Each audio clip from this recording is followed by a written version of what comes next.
बिस्मिल्लाहिर्रहमानिर्रहीम। My YouTube family members, अस्सलाम वालेकुम। उम्मीद करती हूँ आप खैर खैरियत से होंगी।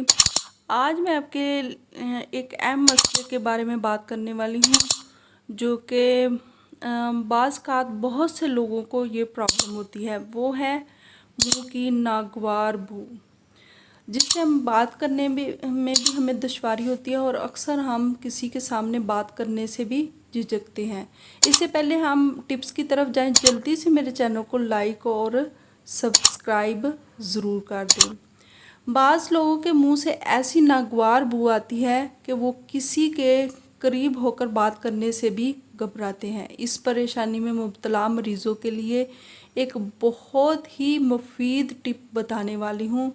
लीमू का ताज़ा रस 1 हिस्सा लेना है और अर्के गुलाब 2 हिस्से, दोनों को यकजा करें और सुबह शाम इस महलूल से कुल्लियाँ करें। चंद दिन के इस्तेमाल से ही मुंह की बू ज़ाइल हो जाएगी।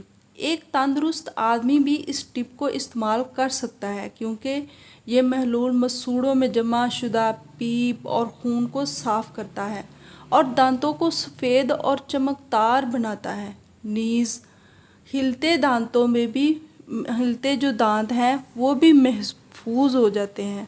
तो ये बहुत ही कारगर टिप है।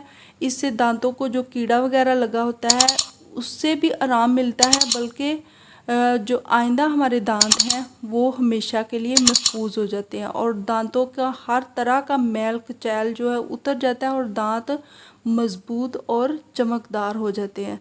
तो कैसी लगी मेरी छोटी सी आसान सी आपको टिप्स?